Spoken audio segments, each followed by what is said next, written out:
Scientists have recently discovered Leonardo da Vinci's hidden passages under a medieval castle in Italy. They followed a newly found 15th century sketch by the creator of the Mona Lisa and found one of the unexplored architectural wonders from the age of the Renaissance.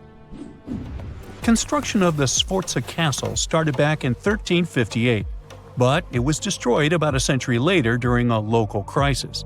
Then, in 1450, Francesco Sforza, the Duke of Milan, decided to rebuild it on the old ruins. After he passed away, his son Ludovico took over and kept improving the castle. He brought in some of the best artists of the time, including Leonardo da Vinci, to decorate its walls.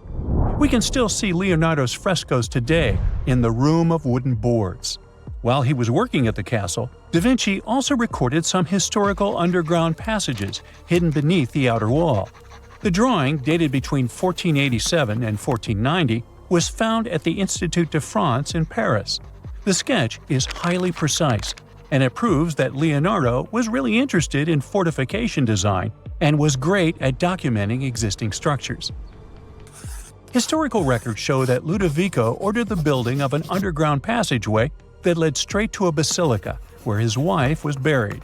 Ludovico married Beatrice in 1491, and they had a happy but tragically short marriage, as Beatrice passed away while giving birth in 1497. The Duke locked himself away for weeks, grew a beard, and wore only black clothes while he was mourning his beloved wife. The secret tunnel may have stretched over half a mile and would let Ludovico visit her grave in private. It could have served as an escape route if the castle was ever under siege. The existence of the tunnels remained one of the mysteries of the Renaissance for years, as no one knew for sure they were there. But now, scientists finally uncovered the secret history. They used a combination of ground-penetrating radar and laser scanning to build up an accurate 3D model of all the structures under the castle. They found the tunnels Da Vinci alluded to in his drawings, and it looks like they may have only been a small part of a whole system of historical underground passages. The goal is to create a complete digital twin of the castle that will not only show all the preserved constructions, but also the ancient ones that are no longer visible. They also plan to add augmented reality to the virtual paths to let visitors discover Leonardo da Vinci's hidden passages. Now, we don't know if the genius actually took part in constructing the hidden passages that scientists recently discovered, but we do know about some other Leonardo da Vinci inventions. He created the first satellite-like map in 1502, long before photography or satellites were even a concept. A famous figure in Italy, Cesare Borgia, invited Leonardo to a small town called Imola, near Bologna, to create a highly detailed map for him. Back then, maps were not very precise, as no one had figured out how to show exact distances on a smaller scale. Instead, people spent a lot of time decorating them with dragons, roses, fancy castles, mountain ranges, flowers, and other artistic details. These maps look more like beautiful paintings meant to be displayed, rather than practical tools for navigation. But Cesare Borgia wanted something truly functional, and Leonardo managed to create something revolutionary in the field of cartography. If you compare satellite images of Imola today with Leonardo's map, the similarities are striking. He captured every alley, curve of the streets, roadways, and even the exact sizes of the buildings. And he did it all by hand, using just a pencil, ruler, compass, and several of his own clever inventions. To gather all the necessary data, the genius walked through the streets for weeks using a large wheel that spun as he moved, recording the distance with a cable. Using the magnetic compass, he determined precise directions. He also developed a tool called the bussola, which measured angles inside a circle. With this, he could track the exact turns of each street and the size of the intersections. He figured out the distances between houses and major roads. Then, back at home, he used his notes and calculations to draw the map to scale with incredible precision. In his work, Da Vinci also used a technique developed by Florentine humanist Leon Battista Alberti. He created a mapping method where you could place an entire city inside a circle using polar coordinates. At the center of the city, 8 straight lines met, representing the main directions of a compass. Leonardo used this system to divide the town into 8 sections. He didn't overlook even the smallest buildings, which made his map one of the most advanced of its time. The Italian genius had a big dream to build a machine that could let people fly. He studied how birds, bats, and kites move through the air and designed a special flying machine. He believed that if he could copy their movements, humans might be able to soar like them. Da Vinci's design looked a lot like a bat, with two large pointed wings that stretched over 33 feet wide. He planned to build the frame from lightweight pine wood and cover it with raw silk to make it strong but not too heavy. The person flying it would lie on their stomach on a wooden board in the center. To make the wings flap, the pilot had to pedal a crank with their feet, which was connected to a system of rods and pulleys. There was also a hand crank for extra power and even a headpiece to help steer. As the person moved their hands and feet, the wings would flap and twist, just like a bird's. But there was one big problem. Humans aren't strong enough to make the machine lift off the ground. Even though it might have worked once in the air, there was no way for a person to get it flying on their own. Leonardo probably realized this, but his amazing idea still inspired flying machines that came centuries later. Da Vinci was way ahead of his time with many of his inventions, but his idea for a humanoid robot was especially futuristic. He was working under the patronage of the Sforza family, the one that had those ancient tunnels of Italy built. The genius designed a mechanical knight that could move its arms, turn its neck, and even open and close its mouth. Da Vinci had good knowledge of anatomy and the mechanics of body movements that helped him. His unusual creation used an external system of cables. A hand crank set it in motion, and there was also an internal gear-driven mechanism. About 450 years later, Da Vinci's detailed sketches of the robotic knight were rediscovered in the 1950s.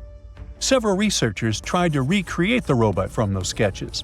In 2002, a roboticist who developed systems for NASA and Lockheed Martin took inspiration from the old notes and built a functioning model of Da Vinci's robotic knight.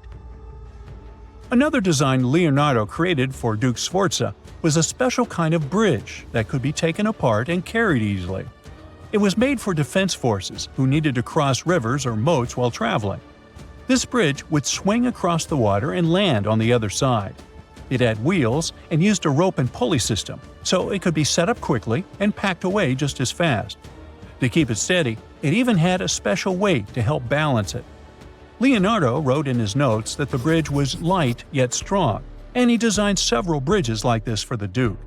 One of his other designs was a bridge that could be built very quickly, and the defense forces would move across multiple rivers. As scientists continue to study Leonardo da Vinci's hidden passages, they reveal new chapters in human history. Who knows what other unexplored architectural structures they will find? Most people know that pyramids were built as grand tombs for the pharaohs, designed to ensure they had a smooth journey to the afterlife. The Great Pyramid of Giza, for instance, was constructed for the pharaoh Khufu. But what most people don't know is that this whole pyramid building trend started right here with the step pyramid of Djoser about 4,700 years ago. This massive structure was built for Pharaoh Djoser, a ruler from Egypt's 3rd dynasty. It rises 7 layers high above the ground and stands about 200 feet tall. We think of it today as a phenomenal architectural project, but for ancient Egyptians, the step pyramid of Djoser turned out to be more like a massive experiment, a trial run, if you will, to perfect their building skills before they moved on to even more ambitious pyramids. Reaching new heights is super exciting, but the real mystery is what is going on below the ground.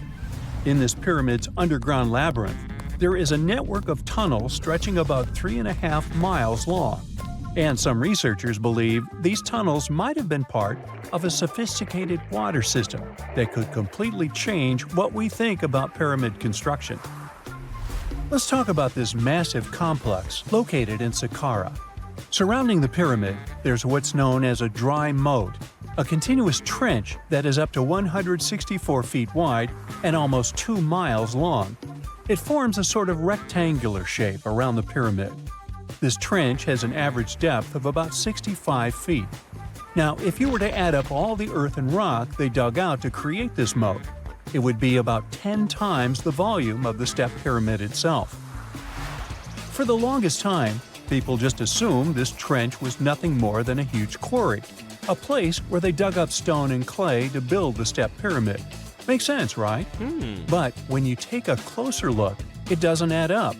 The trench is too narrow and deep to be practical for mining, and its layout doesn't match anything we know about ancient Egyptian quarrying methods. Plus, some sections of the trench are actually covered with a rocky ceiling, which would have made it nearly impossible to use as a quarry. Another theory suggests that the dry moat had some kind of spiritual significance. Maybe it was a sacred place, where souls of nobles gathered to serve the late king in the afterlife. There are even niches in the walls that work as a hint at this spiritual function. But most researchers believe that this purpose likely developed much later, long after the complex was built for Djoser. So, what was the moat really designed for? In 2020, a researcher came up with a pretty intriguing idea. It is possible that this trench was actually designed to collect and manage water, especially after heavy rainfalls. Now, that makes sense when you consider the location. The moat sits in an area that could easily have been flooded by runoff water from nearby plains. This could also explain why the trench wasn't used for new graves until much later when the climate became drier and less prone to flooding. The story becomes even more intriguing, as this trench appears to be part of a larger, more complex hydraulic system within the Djoser complex. It is like the trench has several compartments, carefully carved out of the rock and connected by tunnels. These compartments likely served as a part of a water treatment system, where water would flow from one compartment to the next, getting cleaner as it moved along. Now, here is where things start to tie into the pyramid itself. The Djoser complex has a series of underground shafts, and some researchers think that water from the moat's deep trench might have been used to power a hydraulic lift system, and this giant water-powered elevator could have been used to raise the heavy stones needed to build the pyramid. It worked like a volcano, but instead of lava, water did the heavy lifting. Imagine a big deep hole in the ground at the center of the pyramid site. Inside this hole, there was a huge wooden platform, kind of like a giant raft that could move up and down. When the workers wanted to lift a heavy stone, they would fill the hole with water. As the water rose, the wooden platform started to float up, carrying the stone with it, almost like a giant water-powered elevator. When the stone reached the right height, the workers slid it off the platform and onto the pyramid. The idea is that water from the deep trench, after being cleaned and filtered, would flow into these shafts. A massive float, possibly made of wood, would then rise as the water filled the shaft, lifting the stones up to where they were needed for construction. Once the stone was in place, they'd let the water out, lowering the platform back down to the bottom, ready to lift the next stone. This fancy hydraulic lift system could have been a game changer, making the whole building process a lot faster and more efficient without using a lot of workforce. It is like the ancient Egyptians were already embracing the whole idea of work smarter, not harder. But of course, not everyone is on board with this theory. Some experts argue that the area where the step pyramid of Djoser was built couldn't have held enough water from occasional rains to maintain such a fancy hydraulic system. The main theory suggests that, in the past, there might have been some kind of lake nearby that would have filled up after a period of rain, and this lake could have supplied water to the complex's hydraulic system. But there is no mention of such a lake in any ancient Egyptian writings, so it might be more of a what-if situation than a reality. And then there's the issue of the hard work itself. Remember when I said this method could have allowed the ancient builders to raise stones with far less effort? Well, that might not be entirely true. According to some experts, just building this hydraulic device would have required a lot more heavy work than simply moving the stone blocks using good old-fashioned manpower. And let's not forget, the step pyramid of Djoser is like a baby pyramid compared to those that came later. The stones used for Djoser's pyramid weighed, on average, about 660 pounds each, which is nothing compared to the more than 2.5-ton blocks used later for the Pyramid of Chephren. If this cool water lift theory gets completely ruled out, we still need to explain how this pyramid was built in the first place. To answer that, we need to rewind a bit and talk about the original plans. See, before Djoser's tomb became a pyramid, the idea was to construct a simple mastaba. This type of tomb was pretty common in earlier periods, a flat-roofed, rectangular structure with sloping sides. But after the original mastaba was finished, they decided to expand it a bit by adding more layers on top. And then they added even more layers, until the construction reached 6 distinctive steps, each one smaller than the previous. And they probably did all this by raising those heavy stones using ramps, not a water-powered elevator. There is still so much we don't know about the step pyramid of Djoser. More research is definitely needed to fully understand how this system worked, or if it even existed at all. But the idea of using water to help build the pyramid adds a whole new layer to our understanding of ancient Egyptian engineering. It's a powerful reminder of just how clever and resourceful those builders were, using the natural landscape and the power of water to create one of the most iconic monuments in history.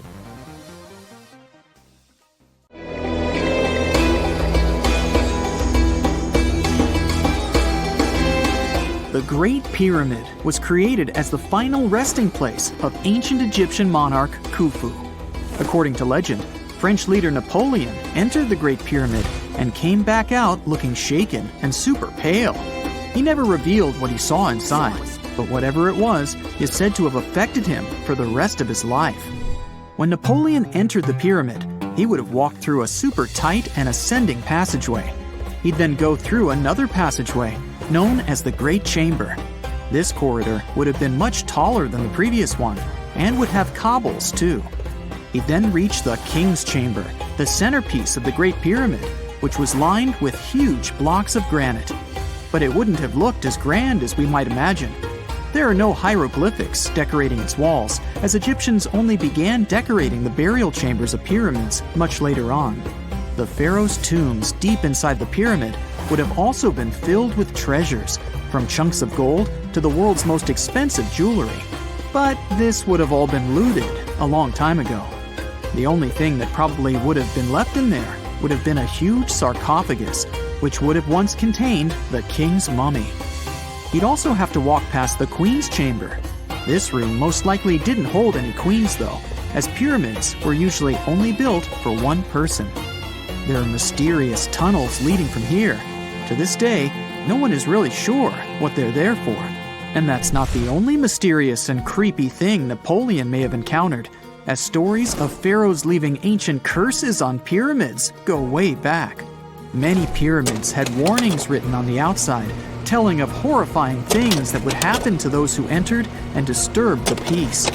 We might not know what exactly Napoleon found in the Great Pyramid that scared him so much, but we know for sure what was found in Tutankhamun's tomb.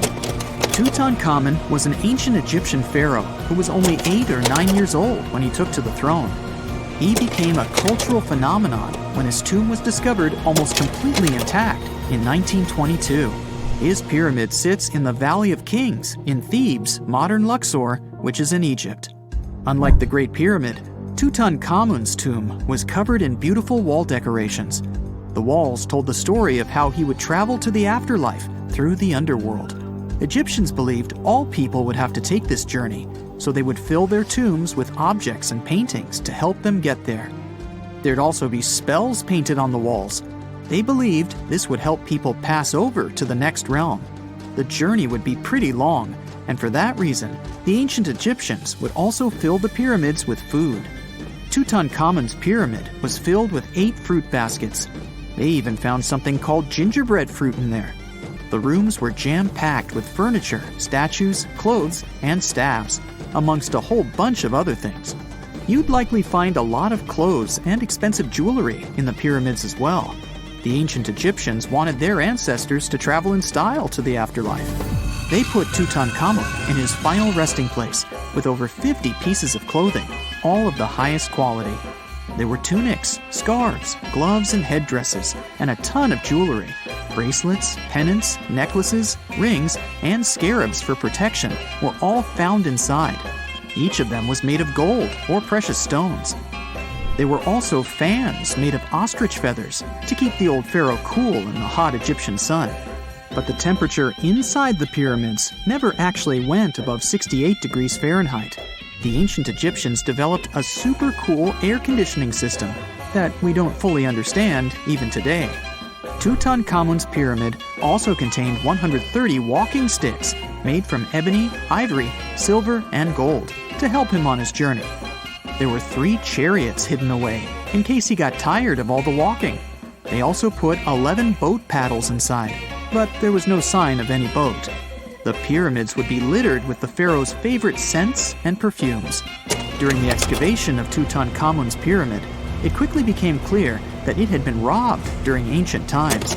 There was damage to doors and traces of oils left in empty jars. It looks like someone raided the pyramid for gold and the scents, perfumes, and oils that had been left for King Tut.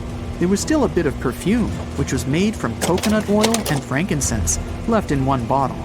It seems like Pharaoh Tutankhamun loved board games. There was an ivory traveling set of senet in his pyramid.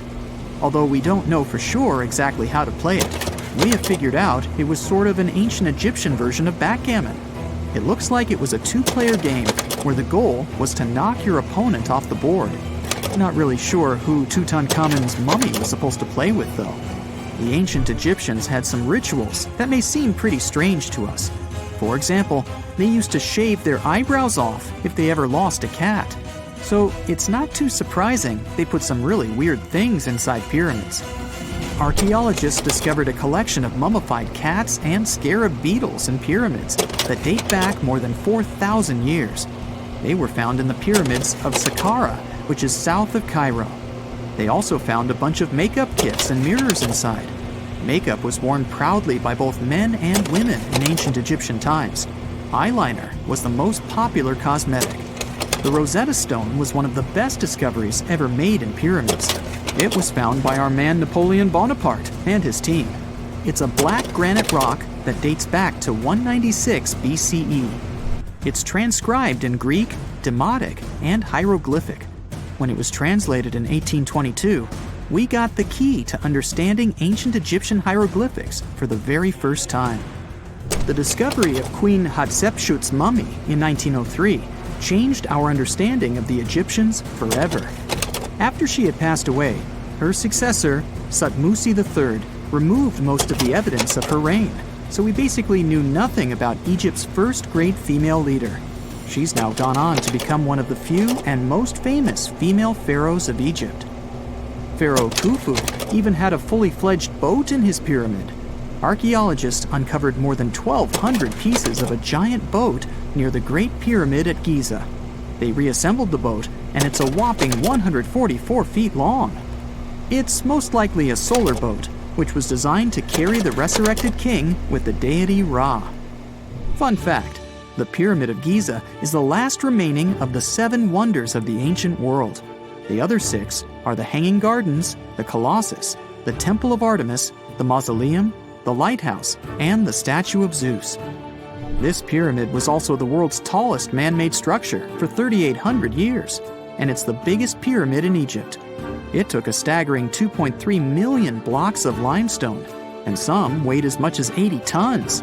It took an incredible 100,000 laborers and a whopping 23 years to build. Its original height was a mega 480 feet. In 2017, archaeologists discovered something weird about Egypt's Great Pyramid. There's a hidden void that's at least 100 feet long, and no one really knows why it's there or what's actually inside it. The weird void is the first inner structure discovered within the 4,500-year-old pyramid since the 1800s. Scientists used cosmic rays to detect the massive hole, but are still no closer today to finding out what's inside. The ancient Egyptians took a lot of care building the pyramids, and everything was strategically placed and structurally sound, so it's super unlikely that this hole is due to blocks falling over time. Loads of pyramids also contain small model figurines called ushabti. These represented attendants.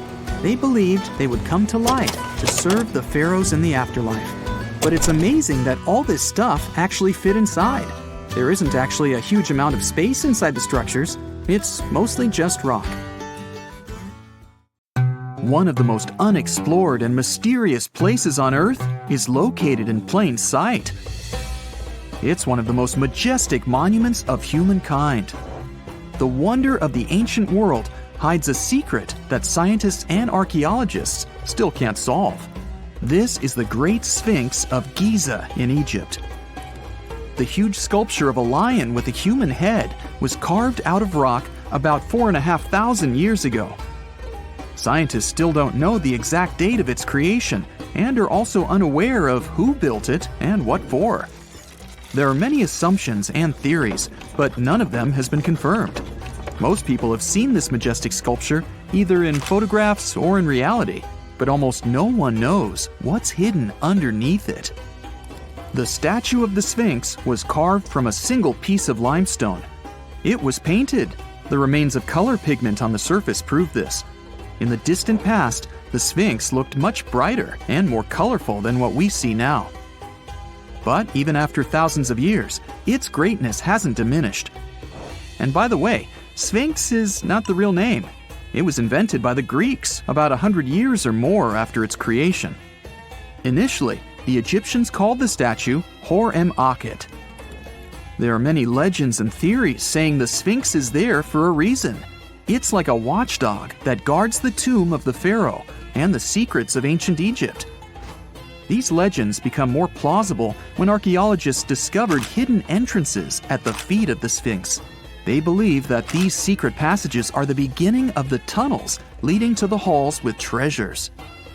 You can find a lot of stories on the internet that claim the Sphinx hides the Hall of Records, a repository filled with ancient and secret knowledge. One of the main artifacts of this repository is supposed to be the records of the ancient mythical state of Atlantis. According to legends, the entire library from this city was moved under the Sphinx. The entrance to this library must be located next to the Sphinx's right paw. Many archaeologists tried to find this entrance, but came away empty-handed. Also, there are many images with detailed diagrams of the underground city that consists of a network of tunnels and chambers under the Sphinx.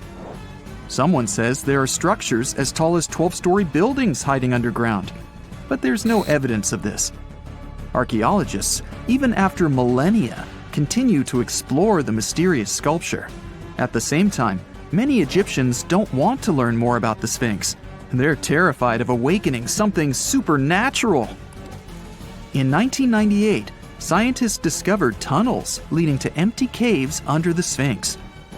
They found evidence of earlier excavations there. It's quite possible that someone managed to find the treasures and take them away. Some people believe Egyptians found some kind of artifact under the Sphinx that has the power of unknown advanced technologies. The artifact is so powerful that it can change the course of history. Of course, most theories are just fairy tales of conspiracy fans, but it's a confirmed fact that the Sphinx hides a system of caves and rooms. There are so many rumors surrounding the Sphinx that it's impossible to understand what's true and what's false. In any case, it's difficult and dangerous to study the sculpture because active excavations can destroy it. And then the entrance to the underground rooms can get blocked by rocks and lost forever. Also, further exploration requires a lot of money, and financing is not always easy to find. But the main reason? It's too risky. There's no guarantee that people will be able to get out of the underground labyrinths. For these reasons, scientists and archaeologists have been exploring this majestic structure for so long. Another famous architectural monument with a secret is Mount Rushmore in South Dakota. Everyone admires the images of the U.S. presidents' faces carved into the rock, but few people know that there's a secret room hidden behind the head of Abraham Lincoln. The architect of Mount Rushmore wanted to carve slabs on the rock with the record of the main stages of the country's history. But his plan was too complicated to carry out. Then he was offered to implement it on a much smaller scale, to build a secret room inside the mountain.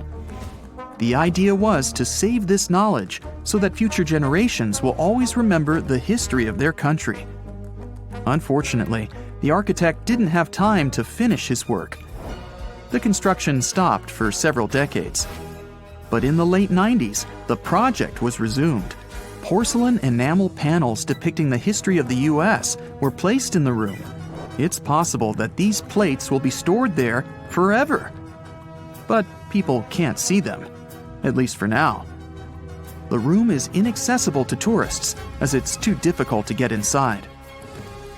Another secret room is located in the Empire State Building. More precisely, it's not even a room, but a place where you can take cool photos. Almost all tourists gather on the observation deck of the 86th floor to enjoy a stunning view of Manhattan. But there's another deck with panoramic windows on the 102nd floor. There are way fewer people there because almost no one knows about that place. Fortunately, access to this deck is open to everyone. You probably won't have to wait in line for a long time to take a photo. You'll feel special because you're in such a secret place where there are almost no people. But the coolest place is even higher, on the 103rd floor. This is a spacious observation deck where celebrities get their photographs taken. It's not a public place, but if you know the right people, you can get there. There are almost no security measures on the site. Only a low ledge between you and an abyss. That's why crowds of people are forbidden from coming here. It's not so easy to get there, and you're unlikely to succeed without a guide. First, you need to choose the right elevator that will take you there. Then you'll go through several engineering rooms filled with pipes, electrical panels, and other technical stuff. The final part of your way is a set of stairs inside a tiny corridor. And here you are, at the top of New York. Now we're in Paris. See the Eiffel Tower? Inside it, there are restaurants and observation decks. But if you try hard, you can find a secret apartment. Now it's a museum, but it was built so that people could live in it. The architect of the tower, Gustav Eiffel, created this apartment in 1889 for himself. It's almost at the very top of the Eiffel Tower. Imagine what a beautiful view he observed every day. He was the first and only tenant. No one else could gain access to this place. When the architect passed away, the apartment remained empty for a long time. Only recently, they restored it and turned it into a museum. Inside, the epoch of the last century is recreated. They even put wax figures of Gustav Eiffel, his daughter, and the American inventor Thomas Edison inside the room. This place is filled with an endless stream of passengers, office workers running late, visitors from other cities, noise, and train whistles. At Grand Central Station in New York, among all these sounds, you can hear the sound of a ball hitting a racket, if you're in the right place. A real tennis court is hidden inside New York Central Station. It belongs to a tennis club that arranges corporate games for employees of many companies. The club was opened in the 60s. Now we're moving to London, Charing Cross Road. It isn't easy to find one secret place here. To do this, you need to look carefully at your feet. Do you see these sewer grates in the asphalt? Inside them, you can notice two signs with the name Little Compton Street. Yeah, there's another street right below you. It disappeared from all maps at the end of the 19th century. Charing Cross Road was built over it. The identification signs that you see are part of old engineering tunnels. There's another interesting place in London. It's located in the southeast corner of Trafalgar Square. At first glance, it looks like a thick lamppost, but there are too many tourists walking around. You come closer and realize that one person can easily fit inside the post. The lamppost belongs not to an electrician, but to a police officer. Yeah, this is the smallest police station in the world. It was built in the 1930s and used as a watch post. Officers had to sit there one by one and watch Trafalgar Square. That always attracted a lot of pickpockets and all kinds of other criminals. Imagine working 7 days a week on a large-scale construction site. You, along with thousands of others, carry millions of stone blocks and put them on top of each other according to a complex system. You work without modern construction equipment. You have no air conditioning or constant access to water. It's so hot outside that you can fry eggs on the road. You've been building the pyramid for decades, and now, when it's finally done, you enjoy the result of the colossal work of thousands of people. You're looking at a giant cultural monument of global value that will freeze in time and amaze people for tens of thousands of years. A few thousand years have passed. People in the 21st century see the pyramids and are like, "Wow, I can't believe humans have built this." Yeah, the people who built the pyramids wouldn't have appreciated such a theory. But actually, there are reasons to believe that people built it using some fantastic technology. From the outside, it seems the Great Pyramids are just big triangles of stone. People just put some heavy blocks on top of each other, and that's it. In fact, the design seems too perfect to be true. The pyramid consists of more than 2 million blocks. They lay so close to each other and are so even that you couldn't squeeze even a thin sheet of paper between them. Scientists still can't figure out the exact technology for building the Egyptian pyramids. One of the biggest and most famous is the Great Pyramid of Giza. This huge construction, well known all over the world, has one big secret. There should be a capstone on top of the pyramid.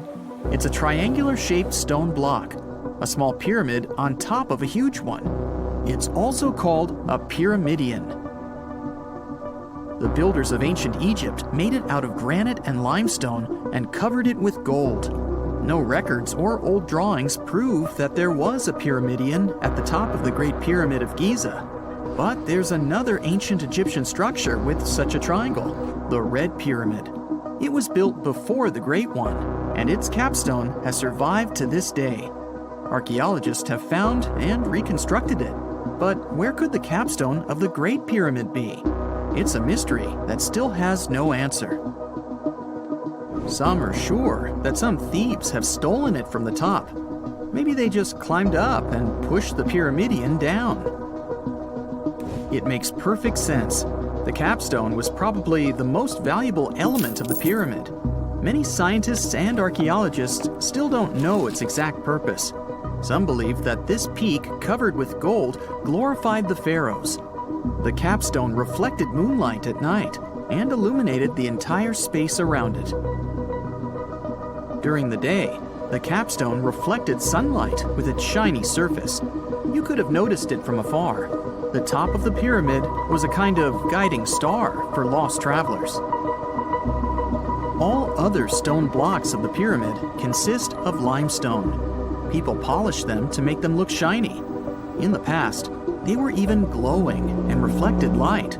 You could see glowing pyramids from space, although they looked like tiny lights.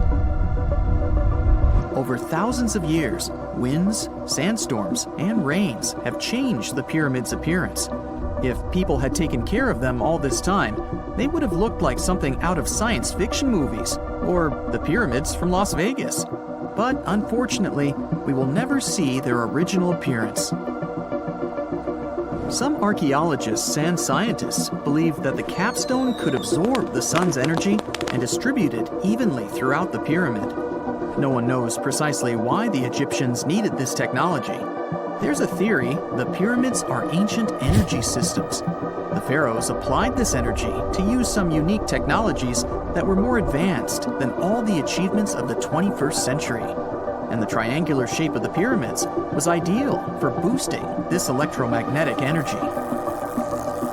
In theory, solar radiation, or electromagnetic forces, accumulated at the top of the pyramid, filled the inner rooms, and then went down the walls to the base. Any surface distortion could prevent the flow from spreading, so they had to create a perfectly smooth surface. That's why they installed the blocks so that nobody could squeeze a needle or razor blade between them. Many people believe in this theory because they built the pyramids from limestone. This material can hold energy inside itself. In the inner part, they created granite deposits to cause air ionization, that is, to create an electric charge. They also dug channels under the pyramid for water to transmit electricity. And at the top, they put a gold capstone, the best conductor of electricity. So, this is how you get a great power generator. Different cultures used similar technologies to create electricity all over the world. But these are all theories. If it had been working, humanity would have used these technologies today. There are mentions of the metal industry, chemistry, engineering, physics, mathematics, and astronomy in some ancient records. Most scientists don't believe in all these things. We know the detailed stages of the technology's development in different cultures. In the 21st century, scientists, historians, and anthropologists can track the evolution of all modern devices. If people had created some technological inventions in ancient times, the history of the world would have looked different. Perhaps all the achievements of antiquity could have been wiped off the face of the earth by global cataclysms, and it can happen to us. Just imagine how people would dig up a laptop in 5,000 years. Perhaps they wouldn't understand what kind of device it is. Another Egyptian wonder surrounded by mystery is the statue of the Sphinx. The Egyptians carved it out of a single massive piece of limestone about 4.5 thousand years ago. But scientists still don't know the exact date of its construction or who built it. People painted the Sphinx in different colors, so it looked much brighter and more vivid in the distant past.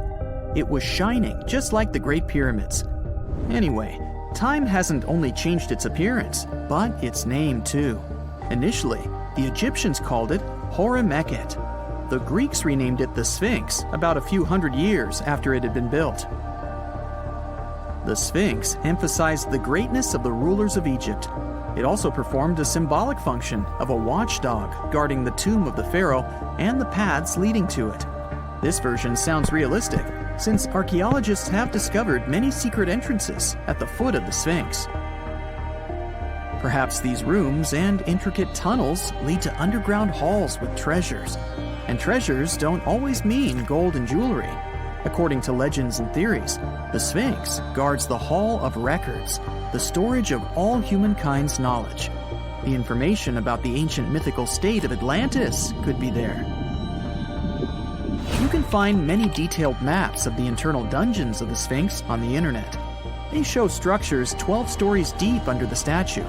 It looks like a small city filled with gold, scrolls of knowledge, and various ancient artifacts. But don't believe all these maps. These are just theories. Several thousand years have passed, but people have very little information about it.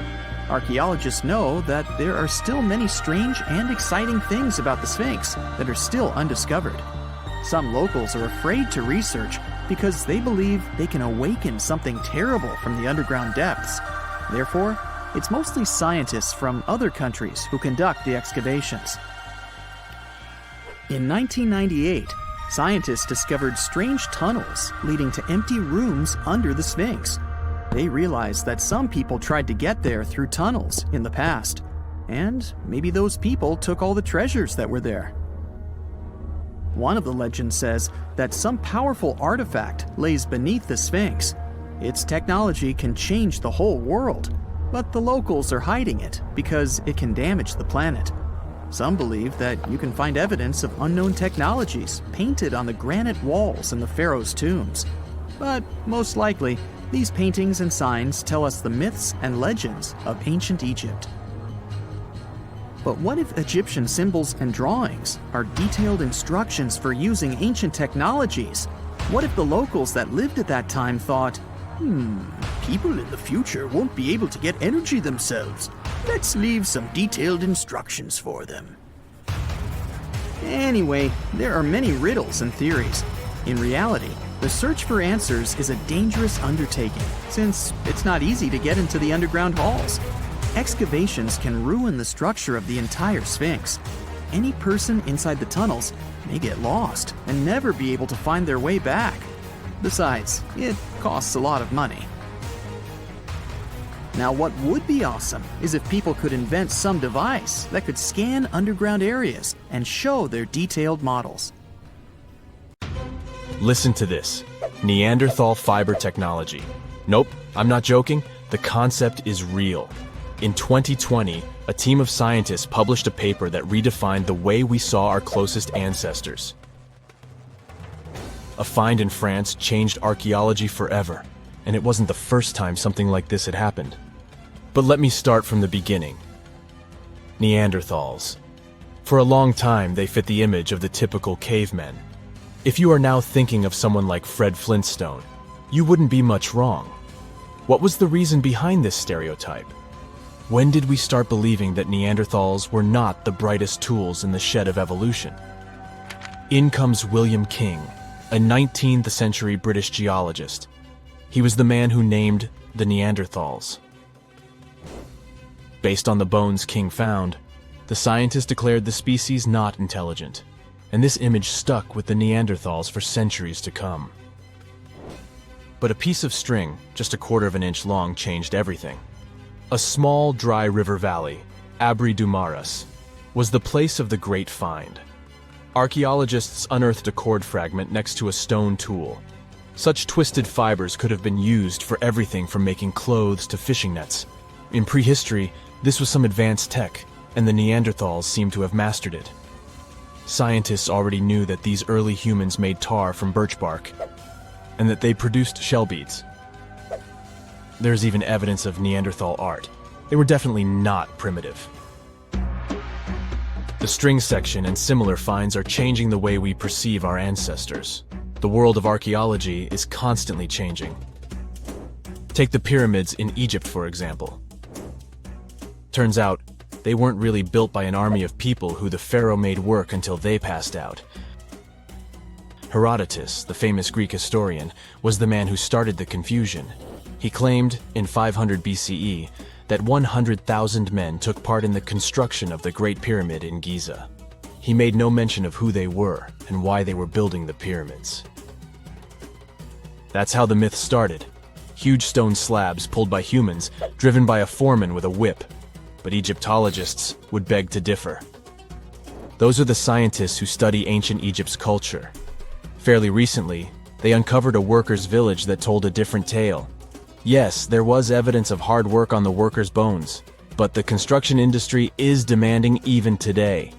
It took almost 6 years for 12,000 workers to complete the world's tallest building, Burj Khalifa. Back in Egypt, 3 times more workers finished the Great Pyramid in around 2 decades. An impressive feat of ancient engineering, wouldn't you agree?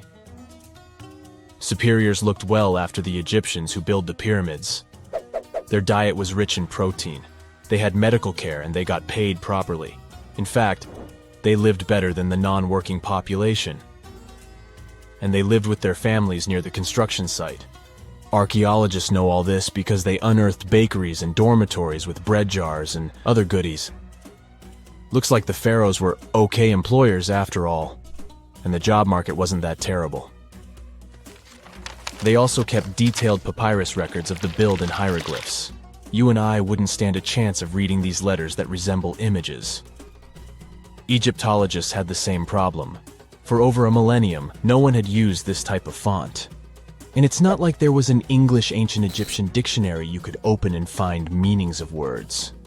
But all this changed in 1822. A couple of decades before, the French found a broken slab of black granite. The stone contained one text in 3 scripts: Ancient Greek, Egyptian hieroglyphs, and Demotic. The last one was also the Egyptian language, but in a simplified script. Scientists dated it back to 196 BCE. The content is a religious proclamation. A French philologist and Orientalist, Jean-François Champollion, was the first one to crack the code. You see, people haven't forgotten ancient Greek letters. The Frenchman successfully matched the Greek letters with the ones in the Egyptian script. And voila, we were finally able to read hieroglyphs. The name of the piece of granite that made it all possible was the Rosetta Stone. The importance of its discovery went beyond archaeology. The word Rosetta Stone even entered the English dictionary. It represents a discovery that helps people understand an enigma that has been puzzling them for a long time. There are similar games. A symbol is attached to a particular message.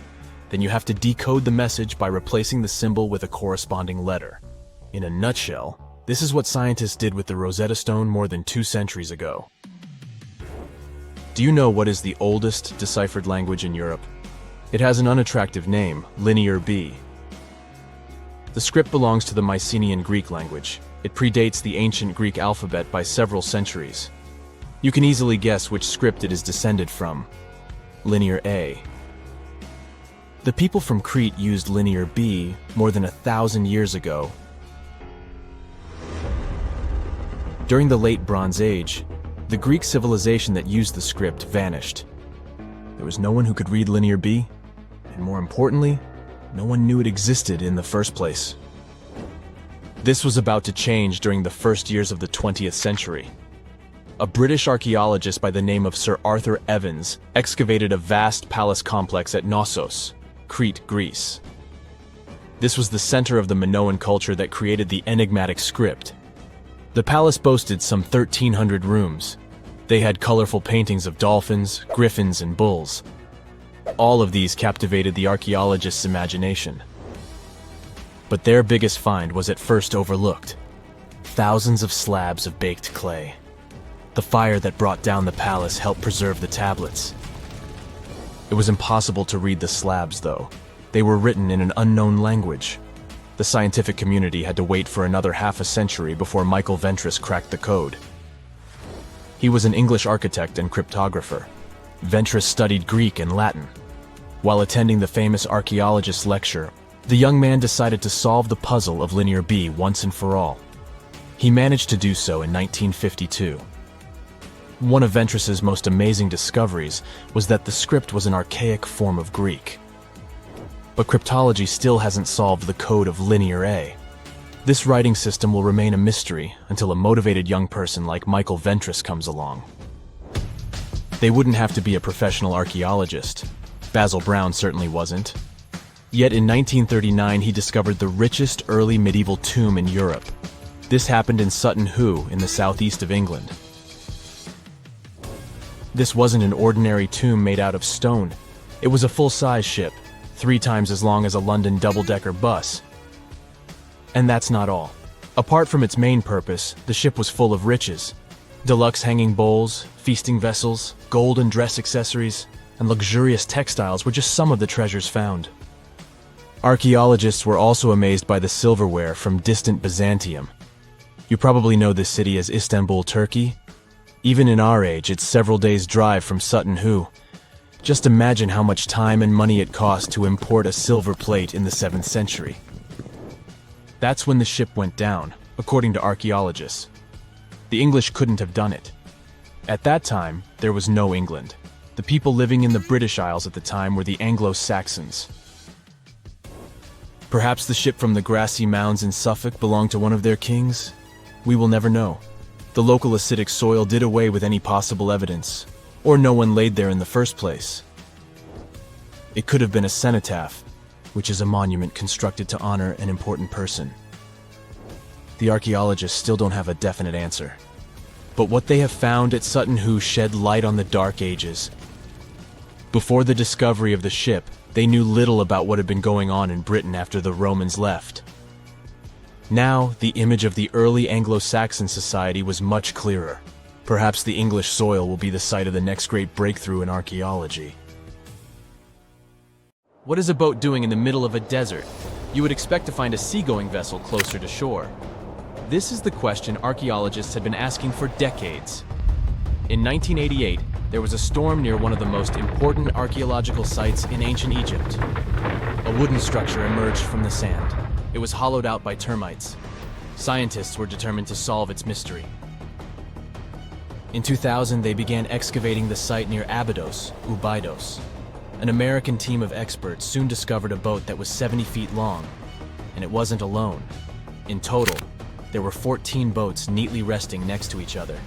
It was impossible to completely dig out the boats because of their poor condition. Luckily, the wood was preserved enough to get a sample. Analyses revealed that the boats were around 5,000 years old, the oldest fleet in human history to this date. The time of their construction predates the pyramids at Giza by half a millennium. Each ship of the fleet rested in a vault that matched its dimensions. The room was roughly a third of the size of a tennis court. It had mud brick walls that featured more than 120 drawings of boats. Ancient Egyptians incised them on whitewashed walls that were excellently preserved. Scientists have known about these mysterious chambers for well over a century. 1901, 1902. A British archaeologist, Arthur Weigel, stumbled upon a strange structure west of the River Nile. His team caught a glimpse of the interior walls. Sadly, a section of the roof collapsed, so they had to call off further exploration. Researchers abandoned the site, but its location remained on the maps. The boat's position first led scientists to think that they rested on a bank of the mighty Nile.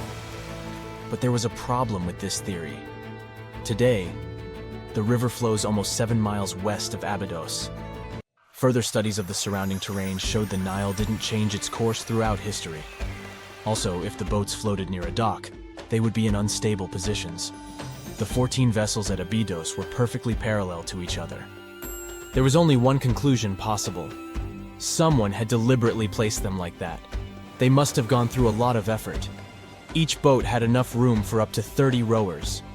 These vessels could really float. They weren't models, but scholars still don't know if they actually sailed any body of water in ancient Egypt. This doesn't diminish the importance of the find. Previously, archaeologists found only small-scale models. In King Tut's tomb alone, there were 35 boat models. For a long time, these figurines were the only clues as to how ancient Egyptian vessels looked like. The boat's design confirms that they were the real deal. They are the earliest surviving examples of something called built boats. Ancient people constructed primitive vessels by hollowing out large tree trunks. The alternative was reed that was tied together to form a raft.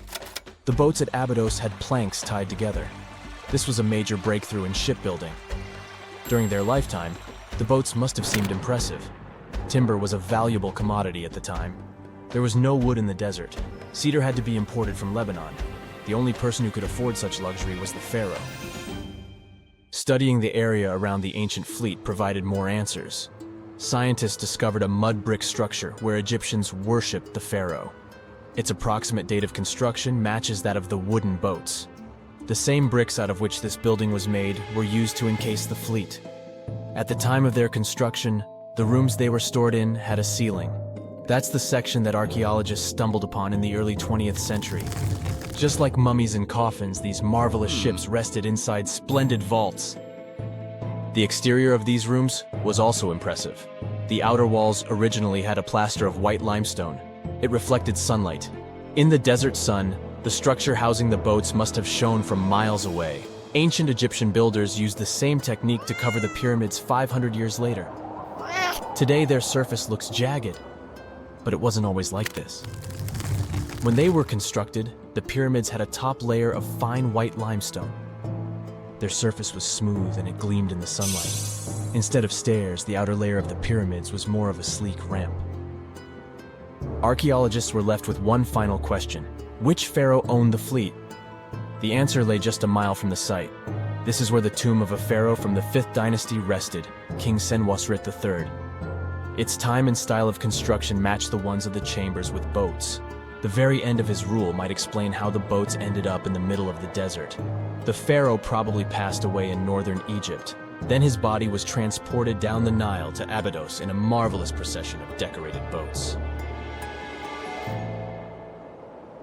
The vessels were later lowered to chambers near the final resting place of their owner. This had a symbolic meaning. In the ancient Egyptians' belief system, ships played a key role. Their supreme deity was Ra. He traveled through the sky during the day in the form of the sun.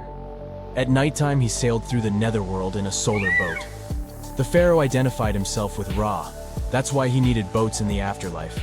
That was the only way to regenerate himself, just as the sun rises every day above the horizon. This belief existed for thousands of years. The more famous Pharaoh Khufu also had a ship. Scientists found it in 1954 next to his pyramid at Giza. It is some 4 centuries younger than the fleet at Abydos, but Khufu's ship was almost 2 times longer. The Great Pyramid of Giza and King Tut's tomb are some of the most famous archaeological finds in Egypt. But there are many more secrets hiding beneath the endless sands of the Sahara Desert. Recently, 2020, archaeologists found a lost city there. They have labeled it as the most important discovery since King Tut's tomb, 1922. The city of Aten is some 3,000 years old. Historians hope it will give them a unique insight into the everyday life of ancient Egyptians. The famous archaeologist and Egyptologist Zahi Hawass proclaimed the site a lost golden city. Aten sits some 300 miles south of Egypt's capital, Cairo. It is close to the famous Valley of the Kings. Archaeologists first found sections of mud brick walls that spread out in all directions. They discovered complete rooms with tools of everyday life inside. The research team unearthed a bakery, a residential neighborhood, and an administrative district. They all date back to the time when the Egyptian civilization was the wealthiest in its long history. They were also the first to make objects from iron. In 1911, scientists found a set of iron beads near a village in Lower Egypt, El Girza. These are the earliest known iron artifacts. The discovery is literally out of this world. Ancient people made them by beating into shape a piece of a meteorite. The 9 beads were once part of an ornate necklace. They are now blackened and corroded, which is perfectly normal for a piece of jewelry that is over 5,000 years old. They consist of an iron-nickel alloy. Researchers were impressed by the skill of ancient jewelers who processed the beads. Their craftsmanship is more impressive when you think that they didn't know the stellar origins of the material. The Great Pyramid of Giza also has a remarkable feature. An international research group investigated the electromagnetic response of the structure to radio waves. They found that the pyramid has the ability to concentrate electromagnetic energy inside it. This occurred inside its chambers as well as under the pyramid's base. It contains an underground, unfinished chamber. It seems that the electromagnetic response is connected with the properties of limestone, the Great Pyramid's main building material. The research results might have a practical application. The way solar cells and nanosensors function could be improved by this remarkable find. Imagine you were chosen to answer one of history's most important questions. What was the first civilization on Earth? The job description is simple, yet the task is extremely challenging. You need to unearth the proof of the world's first official civilization. Was it the Sumerians in Old Mesopotamia? Or was it the ancient Egyptians spread out along the Nile River? Not to make you nervous or anything, but history is quite literally in your hands. Good luck! Since you can't turn back the clock and visit Old Mesopotamia to get the answers to your questions, you'll need to research museum databases in order to get some clues. First things first, we need a definition of what is considered a civilization. It's not just thousands of people grouped together and living harmoniously. There are some key elements that together make a group of people a civilization. Like, for example, the domain of urbanism, aka city building, irrigation systems, and writing. You decide to begin your search by diving deep into the history of the Sumerians, which today hold the position of the world's first civilization. Now, imagine being the first of your kind. This means having no external examples. Rather, it means starting from scratch. First thing you'll need, a piece of land. And since there were no active water companies in the world at that time, you'll need a piece of land with easy access to water. So, the Sumerians settled between 2 major rivers, known as the Euphrates and the Tigris in southern Mesopotamia around 5000 BCE. Fun fact, Mesopotamia translates to the land between 2 rivers. On a modern-day map, it's more or less where Iraq is situated today. Together with land, a civilization needs ways to get food. The Sumer civilization had to face a dry and hot climate. But they managed to make agriculture thrive in the region. By diverting river waters and creating reservoirs and dams, the Sumerians allowed for a series of settlements to emerge across Mesopotamian plains. The famous city of Babylon was one of them. You know, the city that supposedly had those hanging gardens? I say supposedly because no definitive proof of the real existence of this monument has ever been found. However, it was considered one of the 7 wonders of the ancient world, and cited as a remarkable feat of engineering in an ancient book published around 290 BCE. Although no record was found of the Gardens of Babylon, the Sumerians were recognized as extremely skilled builders. Their cities were filled with mud brick constructions, and the most impressive ones were known as ziggurats, stepped pyramids that were built for spiritual purposes. The Sumerians built a trade network to supplement scarce resources and started to exchange goods with civilizations rising nearby, like Anatolia and Egypt. The beginning of trade was what drove the Sumerians to develop what is believed to be the world's first writing system. It began as a simple system, likely dating back to 3400 BCE. In this system, each syllable was represented with a drawing. Later, it gradually evolved into a fully formed cursive writing system. Don't believe me?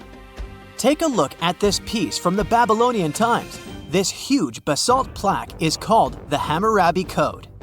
It's known to be humanity's first collection of written laws.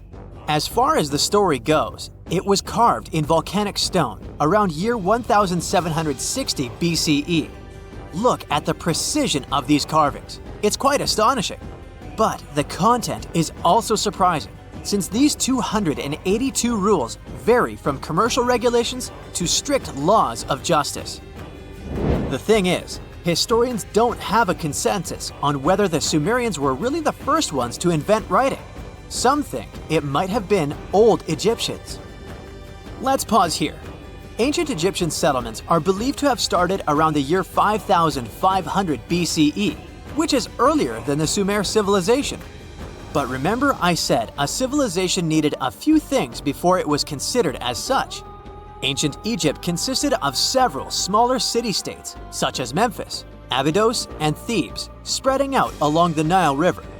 It wasn't until 3000 BCE that Egypt was unified under one kingdom and lasted as an empire until nearly 1000 BCE. Although there is no consensus on this, some Egypt experts believed that it could have been Sumerian immigrants that founded early Egyptian settlements. The proof could be the presence of cylinder seals made of hard stone, something that was widely used in Sumer. These seals were used to guarantee authenticity in legal transactions, but it's hard to say whether this method was introduced by Sumerian immigrants or simply by trade. Since the time period is not one of the criteria we can use to determine who came first, we'll have to turn to something else. But what? Like the Sumerians, the Egyptians were also highly skilled builders. Duh, they built the famous Giza pyramids and many others all over their territory. In order to enhance their building techniques, they delved into developing a more profound understanding of mathematics. They developed a new form of measurement called the cubit, which was the equivalent of an arm's length. The Great Pyramid, for instance, is 440 cubits per 440 cubits. They were also innovative astronomers, combining their mathematical skills with attentive astronomical observation. They were the first civilization to use a 24-hour division of the day. And they even created a solar calendar, which was the first dating system in history to feature 365 days in one year. Okay, it's undeniable how impressive they were. But some experts say that the dispute has to be settled through the comparison of their writing systems.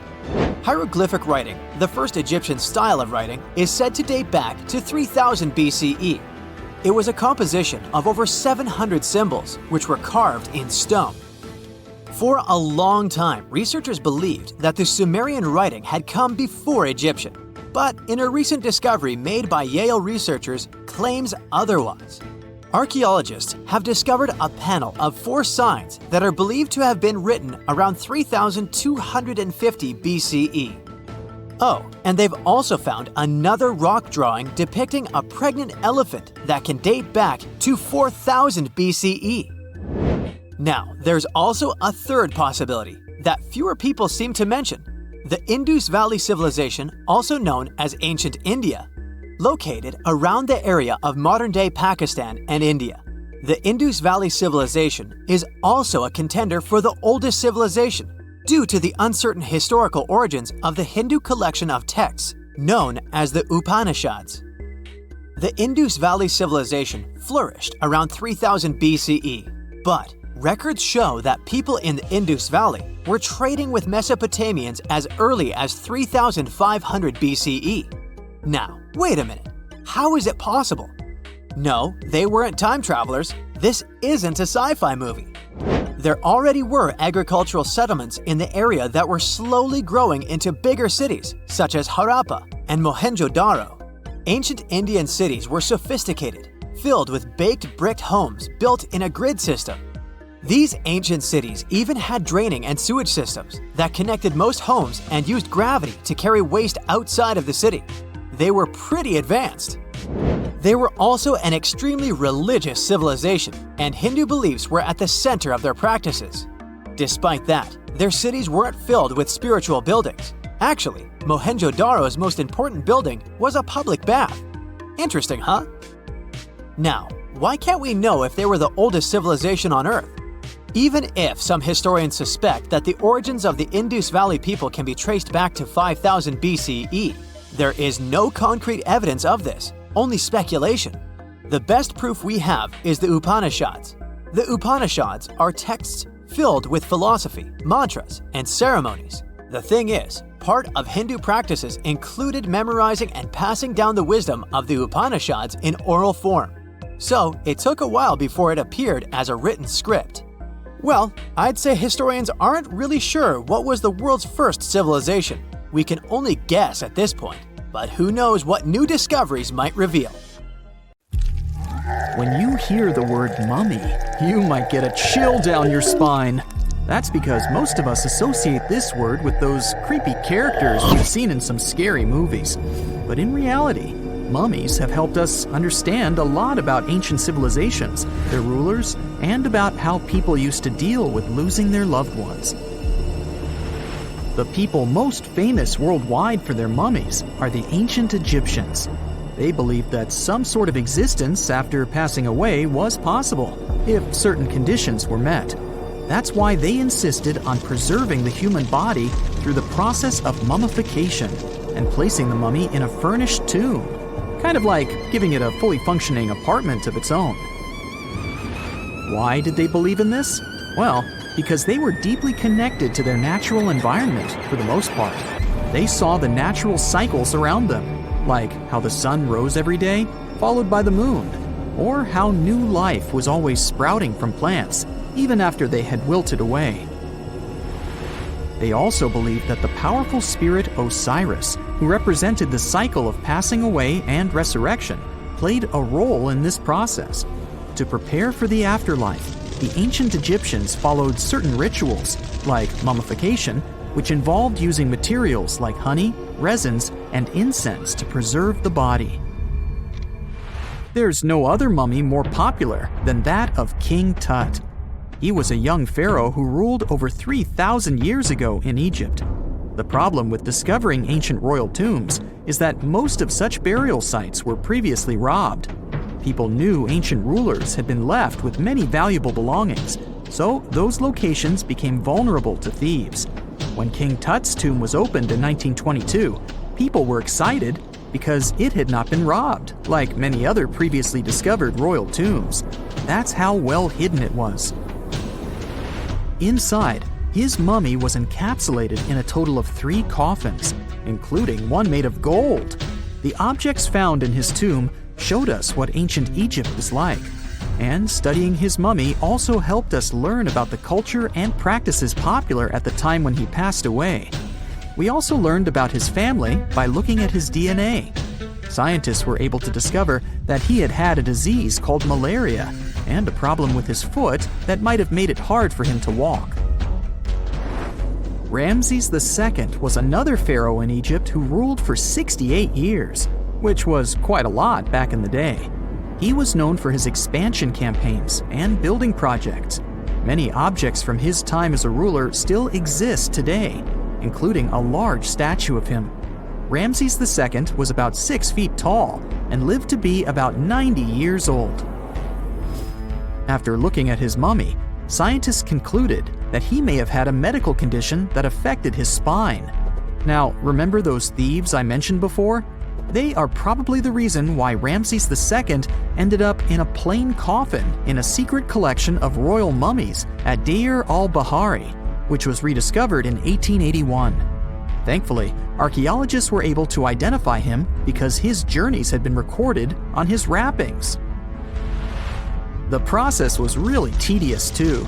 In fact, in ancient Egypt, the mummification process could take a staggering 70 days to complete.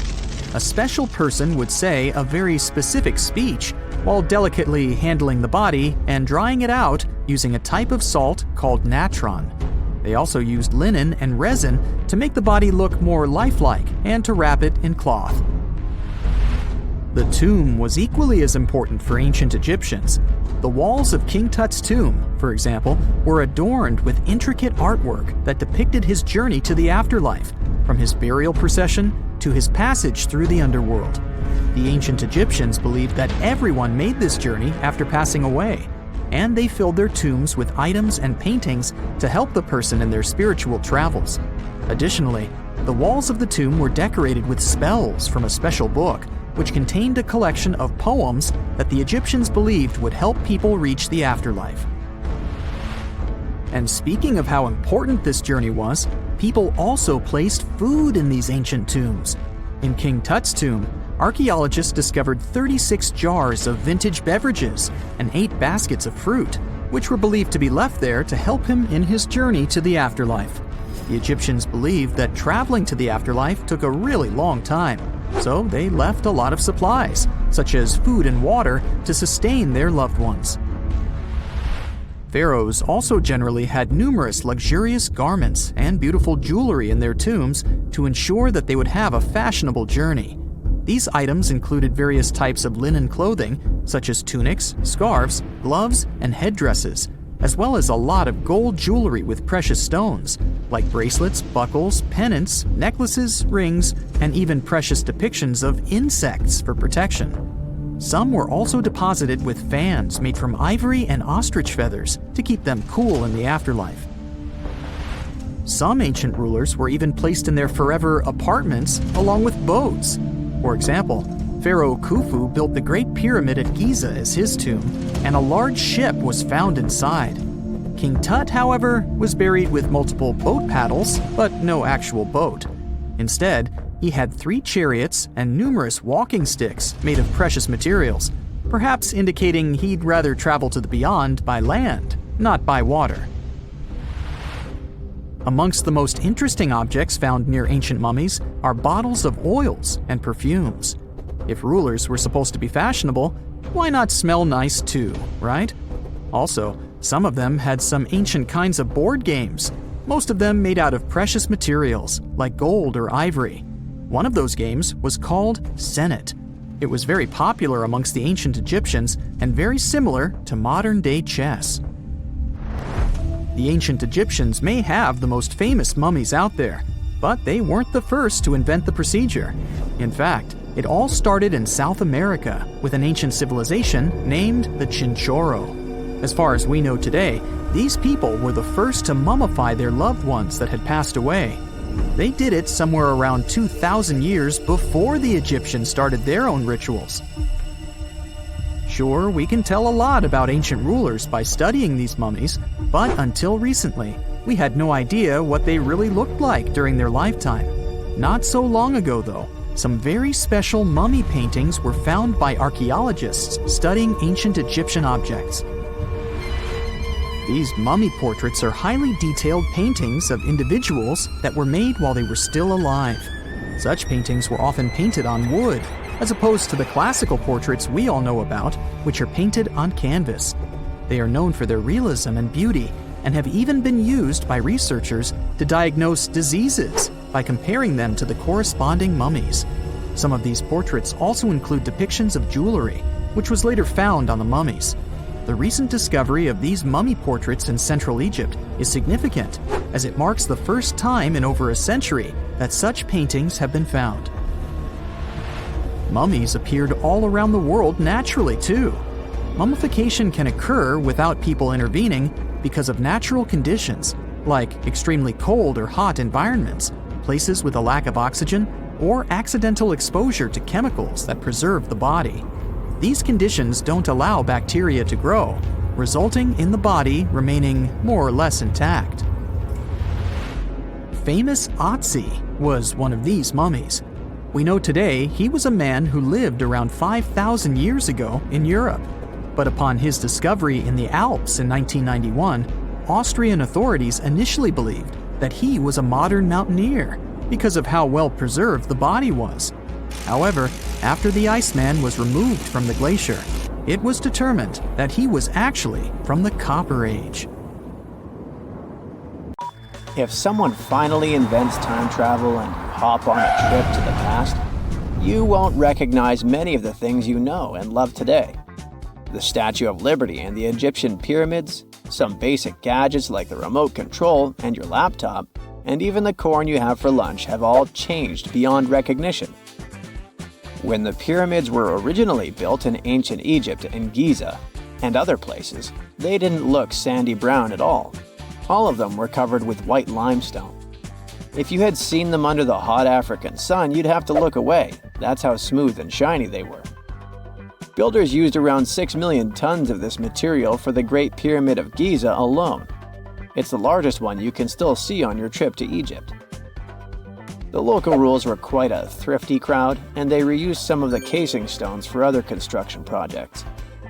A massive earthquake in the 14th century has also loosened some of the stones, so you won't see a lot of limestone, but some of it is still there, on top of the Pyramid of Khafre in Giza. It looks like it has a second peak on top of the first. In ancient times, all pyramids used to have capstones called pyramidions, covered in a mix of gold and silver. Most of them have been lost over the centuries, but you can still see a few of them at museums. They show images of Egyptian deities. The pyramids were probably modeled after a sacred pointed stone, the benben. It represented the rays of the sun. Now, lifting heavy rocks wasn't so simple without the tech we have today. I guess you'll agree with me if you helped your friends move at least once, and they made you carry the couch. But those smart Egyptians of the past thought of that and chose the pyramid shape. It lets the weight distribute evenly throughout the whole thing. The Statue of Liberty has also had a major makeover since it was first unveiled in 1886. Believe it or not, it used to be a shiny brown color, just like a penny. 20 years later, it changed its color to green. It wasn't a fashion statement, but a chemical reaction. The statue is covered with hundreds of thin copper sheets. When copper reacts with air, it naturally forms a protective layer called verdigris. This layer protects what's under it from corrosion, and that's why statues and other things made of copper, brass, and bronze can last so long. When Lady Liberty first turned green, people in authority decided it would be a good idea to paint it all over. It was way before social media, so you couldn't just drop an angry comment under the post describing the idea. But they wrote about it in the local newspapers, and the public didn't love the idea. Then the Times interviewed a copper and bronze manufacturer, and he confirmed they shouldn't repaint it, because removing the protective layer would mean destroying the statue. Over the years, people have suggested painting Lady Liberty several times, but no one has ever done it. I don't know about you, but I can't imagine that lady in any other color, so I guess it's for the better. You love bananas as much as I do? Next time you enjoy a juicy soft one, remember you gotta thank selective breeding for that texture. The original wild bananas had many large, hard seeds and not so much delicious pulp. And hey, who doesn't like a sugary watermelon? It has a history of over 5,000 years, and it used to have bitter yellowish white flesh and was really tricky to open. Selective breeding saved the day again, and watermelons got way sweeter. Japanese scientists went further and invented the seedless version. Corn's grandmother is a Mexican grass called teosinte. The kernels in this grass were small and hard to get. Farmers from many thousands of years ago saved the seeds only of those plants that were larger or tastier, or with kernels that were easier to grind. Thanks, my friends, for giving us the corn that's edible and even delicious. And just imagine, wild avocados were so small that they could easily fit in the palm of your hand. The pit in them was so large you wouldn't find much edible material inside. They also had a much harder shell than the ones we're used to. You probably wouldn't get a lot of work done without your beloved computer today, but I can't tell you exactly whom to thank for this invention. The ABC from 1942 is one of the contendants for the title of the first computer. It's short for the Atanasoff Berry computer, named after its inventors at Iowa State University. The ABC weighed over 700 pounds. Yep, yours must be way lighter than that. That big boy consisted of around 300 vacuum tubes and had a rotating drum, a little bigger than a paint can, and had small capacitors on it. A capacitor is a gadget that can store an electric charge, like a battery. The ABC could solve problems with up to 29 different variables to help scientists save some time. Like modern computers, it used binary digits, ones and zeros, to represent all numbers and data.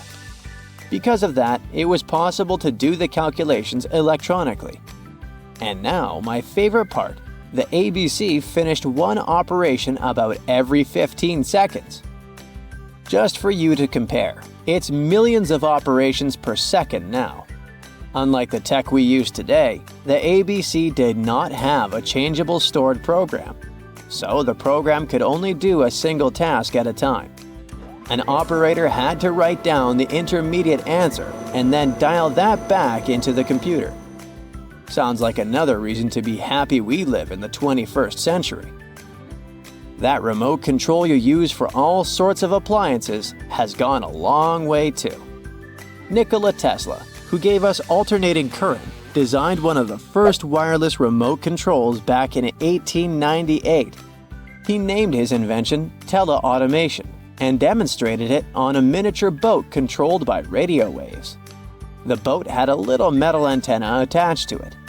Tesla sent signals to the boat using a box with a lever and a telegraph key, which was his version of a remote control. Those signals set electrical contacts on the boat into motion and moved the rudder and the propeller, and Tesla was controlling the boat. The concept of the remote control soon spread to other gadgets. The first television remote control followed in 1950. It was designed by the Zenith Radio Corporation, called LazyBone. Don't take it personally, please. This LazyBone had a massive cable that was attached to the TV set, and those who tried it didn't fall in love with the invention because they tripped over that cord. I feel your pain, my friends. If you live or work on one of the top floors, you gotta love this one. Meet the first passenger elevator. It traveled at the speed of 40 feet per minute. Not the fastest, I know, compared to today's record, which is 40 feet per second.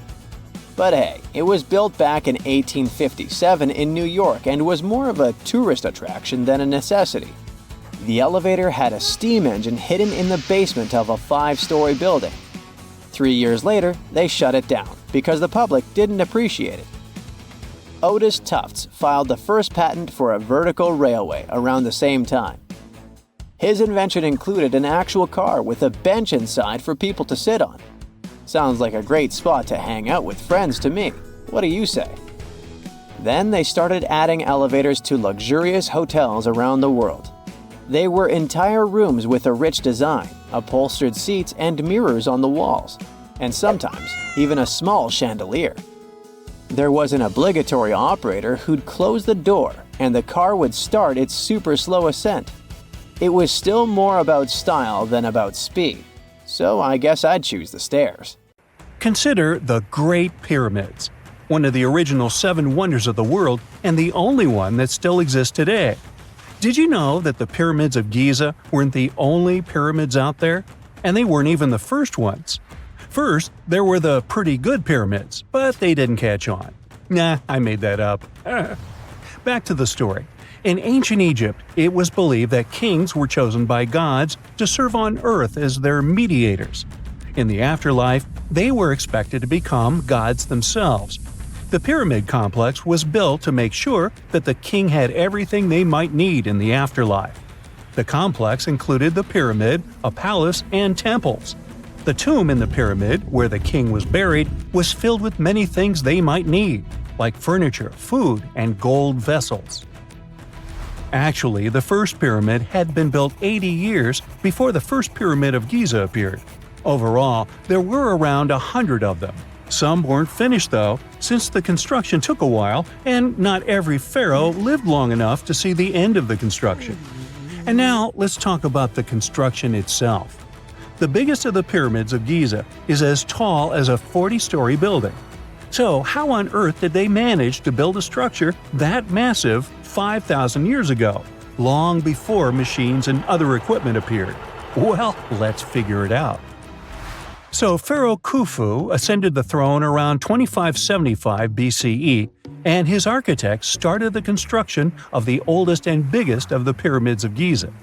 He figured that over 2 million limestone blocks had to be used to build the pyramid, each weighing around 2.5 tons, around the weight of a rhino. The architect wanted to finish the construction in 20 years. To make it possible, a stone had to be carried and pushed into place every 4 minutes, 24 hours a day, 7 days a week, and 365 days a year, except leap year. So obviously, a lot of workers were needed to make it happen. Many believe that it was enslaved people who worked at the pyramid's construction site, but that's not true. Workers came from all over Egypt to contribute to the project. All in all, around 25,000 of them. The Egyptians were doing all kinds of work, starting with manual labor and crafting tools to administrative work. They all worked around 10 hours a day. They were housed and well-fed, and they were overall living a more comfortable life than an average Egyptian could afford at that time. Supposedly, the builders lived in a nearby temporary city and were a highly organized community with a strong leader. The pyramids seemed to be designed to align with the points on a compass, and their sides symbolized the rays of the sun. But back at that time, there were no compasses. Ancient Egyptians figured out the directions themselves and with amazing precision. To align the pyramids, they used 2 constellations. The construction site was arranged on the west bank of the Nile River. This also had a symbolic meaning. Just like the sun sets in the west, life sets in the west as well. The second pyramid of Giza was for Khufu's son, Pharaoh Khafre. It's a bit smaller, but this one has the famous noseless statue of the Sphinx. Of course, originally it had a nose. I would tell you what happened to it, but it's still a mystery, and no one knows for sure. Sphinxes have the body of a lion and the head of a human. They were considered guardians of important areas. This famous Sphinx, also pronounced Sphinx, has the head of Pharaoh Khafre and is guarding his pyramid, facing the sunrise. The Sphinx is one of the biggest and oldest statues in the world. Originally, it not only had a nose, but was also painted. Scientists have discovered traces of the red color of its face. So, most likely, the Sphinx was painted red. There are also remains of yellow and blue color on its body. The statue definitely wasn't boring. Till around 1800, the Sphinx was buried up to its shoulders until an adventurer with a team of 160 men dug it out. But let's get back to the construction. The workers, of course, needed stone blocks. There were 2 main places where people could get these stones. One source was close to the construction site, but that fossil-lined yellow stone was only suitable for the pyramid's interior. The limestone blocks for the exterior were hauled from 8 miles away on 30-foot-long sleds. Apparently, it wasn't too hard to pull them. The sand mixed with the right amount of water was pretty slick. and 10 people could move a sled even with a rock weighing so much. Surprisingly, cutting off a block of limestone wasn't the biggest problem. When in the ground, it was soft and could be split relatively easy. But after getting exposed to the air, limestone hardens. So the most difficult part was to shape the blocks. That step was crucial because the smallest inaccuracies could lead to the whole pyramid collapsing. So, okay, those limestones were mined, carried on a sled, shaped, and then what? How could they be put into place? Well, this is still a mystery. Archaeologists have discovered the remains of a ramp system that dates back around the time the pyramids were being built. So historians have come to the consensus that most likely, the Egyptians designed a unique ramp system to move and pull huge stone blocks. The most common opinion is that there were several ramps around the pyramid. There probably was a central ramp with 2 staircases on each side of it built over the pyramid stones. The ramp was growing as the pyramid was getting higher. People might have been walking up the stairs, pulling up stones on wooden sleds. But this is just one of the options. Other experts say that the ramps were around the pyramid, and some say that the ramps were inside the pyramid. Maybe we will never know for sure, and it'll forever remain a mystery. The exterior limestone of the pyramid was polished with sand and stone until it gleamed. On top, there was a gold and silver capstone, which glimmered over Egypt like a second sun. So that's how it was 5,000 years ago. Now, about the interior. Surprisingly, there's not much inside the pyramid. Most of it is just solid stone with very little open space. But let's take a quick look inside. From the entrance, there are 2 stairways, one going down and the other going up. They take us to the chambers. There are 3 of them inside. Now, why is that? Apparently, throughout the whole construction, a burial chamber had to be prepared at all times, just in case a pharaoh kicked the bucket before the construction ended. So separate chambers were built one after another as the construction progressed. The last of them was the main one. It's called the King's Chamber. It's the one where Khufu was resting. It's the biggest room at the very heart of the pyramid, and there's a big passageway leading to it. It was likely used as a kind of elevator to move granite up to build the interior. Granite was also used to make 5 stories of support beams to ensure that the pyramid didn't collapse. And we can see that it worked since it's been standing for centuries. Unfortunately, none of these chambers have hieroglyphs on the walls. If you want to see the writings, you should go to the decorated tombs near the pyramids. Those pieces of art are depiction of ancient Egypt's culture and daily life. The texts allow researchers to study their language and grammar. The treasures that once were in the pyramids have been taken by people. There are also many secret tunnels and passages inside the pyramids, but even today, no one knows the whole plan of the interior. Scientists have been sending little robots with cameras inside for many years, but there's still a lot we don't know about the pyramids. Now they're trying to use an X-ray to scan the pyramids from the outside, without going inside. So yeah, ancient Egyptians did create a mystery no one has been able to crack for 5,000 years already. A gruesome discovery took place in Egypt some years ago. You want to hear about it?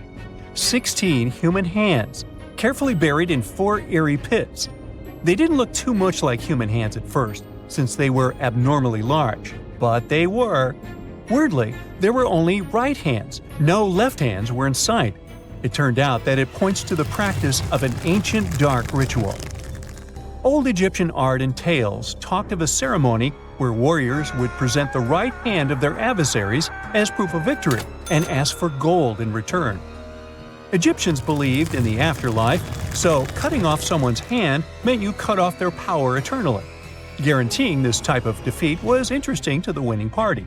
Here, the fight was between Egyptians versus Hyksos, who lived in what was once known as Canaan. Egypt has always been the center of some history-changing findings, and some time ago, this papyrus was found. If we stretched it open, it would be just a tad bigger than the height of a skyscraper. The world's tiniest skyscraper, which is located in Wichita Falls, Texas. When humans didn't write on their notes app, they wrote on this thing, made from the medulla of a papyrus plant. Around 2,000 years ago, ancient Egyptians wrote something reminiscent of a book where they describe most of their funerary traditions and their visions of the afterlife. It's considered one of the most important texts from ancient Egypt and is still sold in bookstores to this day. This ancient manuscript was unearthed from a chamber located just south of the Pyramid of Djoser, located in Saqqara. Oh yes, Djoser is the oldest pyramid in Egypt and not the Giza pyramids like most people think. So recently, the site of Saqqara buzzed with excited archaeologists who probably found one of Egypt's oldest complete mummies. They believe that this beautiful and well-preserved mummy was that of a wealthy man. He was discovered in a deep shaft, covered in layers of gold leaves. There are many symbols that show he was an important and wealthy man, like the band he wore on his head, the bracelet on his chest, and the fact that he was embalmed with a tunic, which was reserved for Egypt's finest. The most exciting part of the entire discovery was finding the resting place sealed with mortar, just as the ancient Egyptians had left it 4,300 years ago. Now this may sound weird, but back in 2008, archaeologists discovered a missing pyramid. Now it went missing because it deteriorated over the span of 4,000 years. Today, you can only see its base. It was a pretty important site back in ancient times. It is said that around the area of the pyramid, the ancients hosted a special type of ceremony where high priests would carry mummified remains of sacred bulls. Now here's a fun fact. Ancient Egyptians believed that Apis bulls were earthly incarnations of the city deity of Memphis and was connected to rites of fertility. It wasn't just any Apis bull though. They needed to be all black with a single white mark between its horns and a bunch of very specific characteristics. They were selected by the local priests and honored until they passed away. After that, they were mummified and buried in underground galleries. Meanwhile, this missing pyramid sort of disappeared around the 1800s. It was a German archaeologist who first found it in the village of Saqqara. He called it the Headless Pyramid when he first found it. But then, years after the official discovery, the desert sand came along and covered the whole thing. There were some excavations between the 19th and 20th centuries, but they weren't too systematic. That's why scientists were so thrilled when they dug an entire pyramid's base after removing the 25-foot mound of sand that was covering it.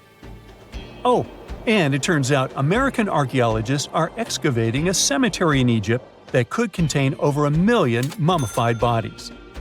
So far, archaeologists have dug around 1,700 mummies. One of the main differences from other classic Egyptian mummies is that these people weren't kings and pharaohs. They were commoners that most likely lived about 1,500 years ago, when Egypt was controlled by the Roman and Byzantine empires.